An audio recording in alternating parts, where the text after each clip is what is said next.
Giant hole, titan monster and diamond robot rescue. शहर के बीचों बीच एक बड़ा सा गड्ढा बनने लगा। शुरू शुरू में लोगों को ये कोई आम ही बात लगी, क्योंकि हमारे यहाँ रास्तों में गड्ढे ये तो छोटी मोटी बातें रहती है।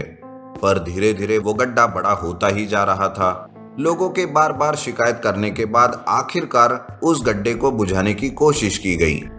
पर चाहे किसी भी चीज का इस्तेमाल कर लो, वो गड्ढे को बंद करना नामुमकिन सा हो गया था। ईंट, सीमेंट, लोहा, कंक्रीट, इन जैसी कई चीजों को ये गड्ढा बड़ी आसानी से निकल गया। अरे आखिर ये चीज क्या है? कितनी भी कोशिश कर लो हम इसे बंद ही नहीं कर पा रहे। उल्टा दिन ब दिन ये गड्ढा फैलता ही जा रहा है। इसे देखकर तो लग रहा है जैसे जमीन फट रही हो।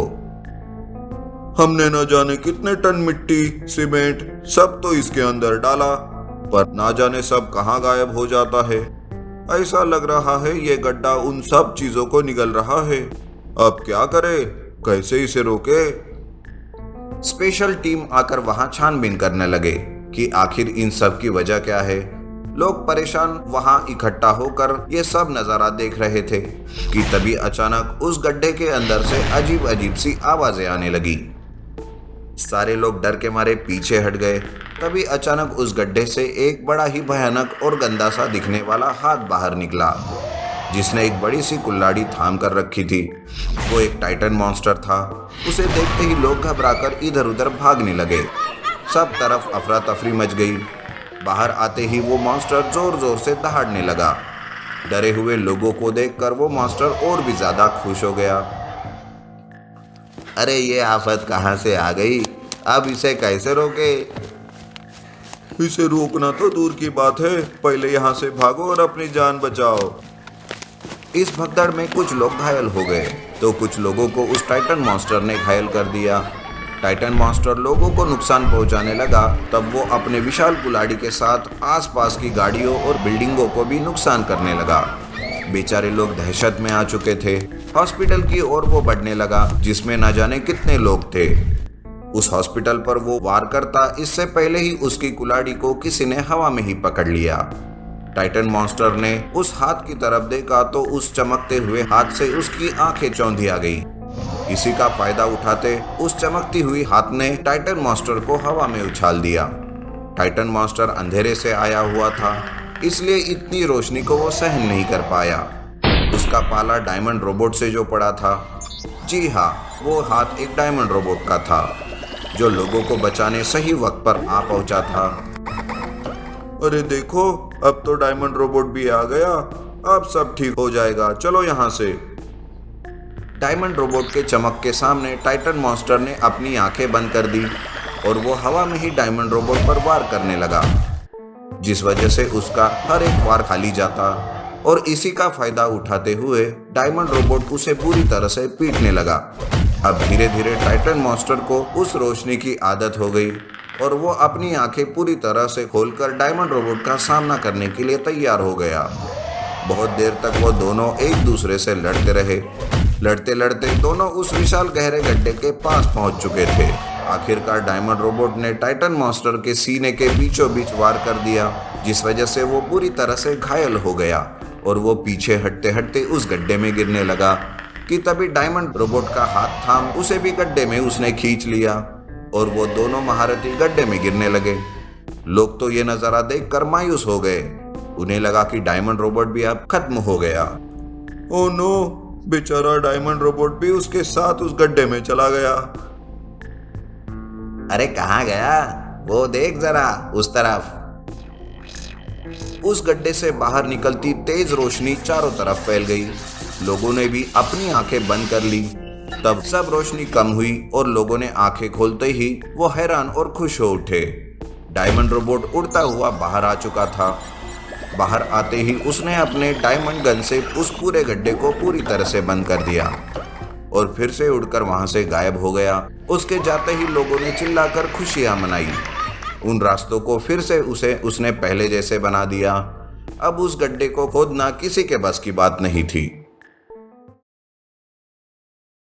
Magical steel robot and alien attack. शहर के सबसे पुराने म्यूजियम में कड़ी पहरेदारी थी। वहाँ कुछ ऐसी चीजें थी जिसके पीछे इंसान तो क्या एलियन भी पड़े हुए थे। पर वहाँ की सुरक्षा इतनी तगड़ी थी कि कोई परिंदा भी वहाँ पर नहीं मार सकता था। पर अचानक उन्हें कहीं से खबर लग गई थी, अब शायद एलियन म्यूजियम पर हमला कर सकते हैं। इसलिए मैजिकल स्टील रोबोट को उसके पहरेदारी के लिए रखा गया। तब सिक्योरिटी मैनेजर कहता है, अब देखते हैं कौन यहाँ चोरी करने की हिम्मत करता है।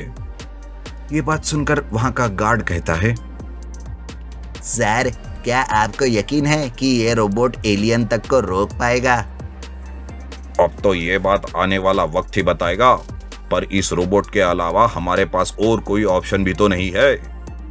कुछ दिन शांति से गुजरे। उन लोगों को लगा शायद उन्हें किसी ने गलत खबर की है, या फिर उनका शक गलत था कि एलियन जैसी कोई चीज भी हो सकती है। अब उन्होंने एलियंस के आने की उम्मीद भी छोड़ दी थी, पर मैजिकल स्टील रोबोट अभी भी चौकन्ना था। वो हर मुसीबत से लड़ने के लिए पूरी तरह से तैयार था। अचानक एक रात एक स्पेसशिप उस म्यूजियम के ऊपर मंडराने लगा। ये देखकर गार्ड कहने लगा, सर, बाहर आइए, आसमान में देखिए, किसी जहाज से कुछ अजीब से लोग नीचे उतर रहे हैं। कहीं यही तो एलियन नहीं? सब लोग चौकन्ना हो जाओ, अपने अपने हथियार साथ में ले लो, तब तक मैं रोबोट की तरफ जाता हूँ। मैजिकल स्टील रोबोट की खासियत ये थी, वो भी एक आम इंसान के जैसे ही दिखता था और जब चाहे तब स्टील की बॉडी में बदल जाता था। 5 एलियन उस स्पेसशिप से उतरकर म्यूजियम के अंदर जाने लगे। रास्ते में जो भी सिक्योरिटी गार्ड आता, वो उनको बड़े ही सफाई से खत्म करते जाते कि तभी एक एलियन ने उसके सामने आए एक गार्ड पर गोलियां बरसा दी। पर उस गार्ड ने कुछ ऐसी हरकत कर दी कि एलियन भी हैरान हो गया और गोलियों का गार्ड पर कोई असर भी नहीं हुआ। उल्टा वो स्टील रोबोट में बदल गया और उसने देखते ही देखते अपने उंगलियों को एक गन में बदल दिया। लेकिन एलियन को कुछ भी समझ नहीं आया और उसमें से निकली हुई बुलेट सीधा उस एलियन के माथे के बीचों बीच जाकर घुस गई, जिससे वो वहीं पर धराशायी हो गया। ये देखकर मैनेजर कहने लगा, वाह, हमारा रोबोट सच में कमाल कर रहा है। उसने एक एलियन को खत्म भी कर दिया। अब बाकी बचे 4। गार्ड्स, सब लोग सिक्योरिटी रूम में वापस चले आओ। एलियन से निपटना हम इंसानों के बस की बात नहीं, रोबोट ही उन्हें संभाल लेगा। पता नहीं ऐसा क्या था उस म्यूजियम में जिसके पीछे वो एलियंस पड़े थे, पर रोबोट भी बड़ा शातिर था। इंसानी रूप लेकर एलियंस को ढूंढता और जैसे ही कोई एलियन उस पर हमला करता, स्टील रोबोट बनकर उनके हमले को वो नाकाम कर देता। एलियंस का कोई भी हथियार रोबोट पर काम नहीं कर रहा था। तभी अचानक एक एलियन ने एक अजीब सी गन बाहर निकाली और उसे रोबोट पर तान दिया। रोबोट ने गुलाटी मारकर खुद को बचा लिया। उस गन से निकली हुई लेजर से वो बाल बाल बचा था। वो लेजर इतनी खतरनाक थी जिससे स्टील तो क्या, लोहा, हीरा कुछ भी बड़ी आसानी से कट सकता था। तभी वो फिर से मैनेजर कहता है, ओह, अब ये नई मुसीबत क्या खड़ी हो गई। अब रोबोट इस चीज से कैसे निपटेगा। एलियन उस लेजर से रोबोट पर अटैक करता गया और रोबोट भी यहाँ वहाँ छलांगे गुलाटी मारता हुआ बचकर उस एलियन के पास पहुँच गया और उस एलियन को कुछ समझने से पहले ही उसके माथे के बीचों बीच रोबोट ने गोली चला दी, जिस वजह से वो आखिरी एलियन भी मारा गया। मैजिकल स्टील रोबोट ने बड़ी ही वीरता का प्रदर्शन करते हुए उस म्यूजियम को एलियंस के चंगुल से बचा लिया। पर यहाँ उसका काम खत्म नहीं हुआ और बिना देर किए पास ही के खिड़की से निकलकर म्यूजियम के छत पर जा पहुंचा और अब अपने दोनों हाथों को मशीन गन में कन्वर्ट करके स्पेसशिप के ओर निशाना साध दिया। स्पेसशिप में बैठे एलियंस ने उसको बचाने की पूरी कोशिश की, पर रोबोट का निशाना तो अचूक था। उसने शिप के सबसे नाजुक भाग पर हमला किया था, जिस वजह से वो शिप एक बड़े धमाके में कई टुकड़ों में बिखर गया और उसका किस्सा हमेशा के लिए खत्म हो गया।